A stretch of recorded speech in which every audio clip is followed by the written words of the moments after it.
How's everybody doing this evening? Here is my submission for the Gatton Quarantine Challenge. This is a piece of hickory that I made into a cigar ashtray slash serving tray. So this piece of hickory is from a tree that I milled that fell in Hurricane Michael almost 2 years ago, and it's been drying ever since.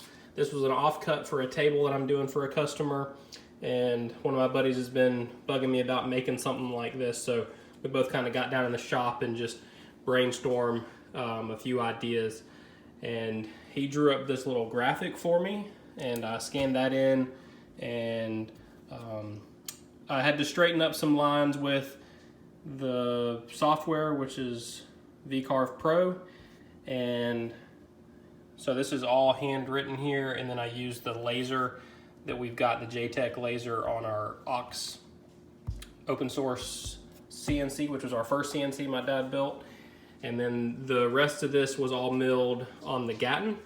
These two spots here are 1 inch deep.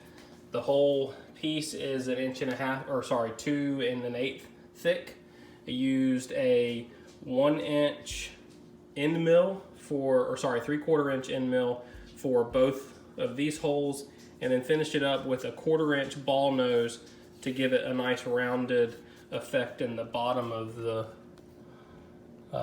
cut there, you can see. So also added a little serving tray here with that 1 inch ball nose to put your work in progress, your to be smoked areas. So your cutter, your lighter, and other little things that you would use to smoke would be there. And then this is an area where you could put your cigars while you're smoking them. So with that, this is my submission for the 2020 Quarantine Challenge for Gatton CNC.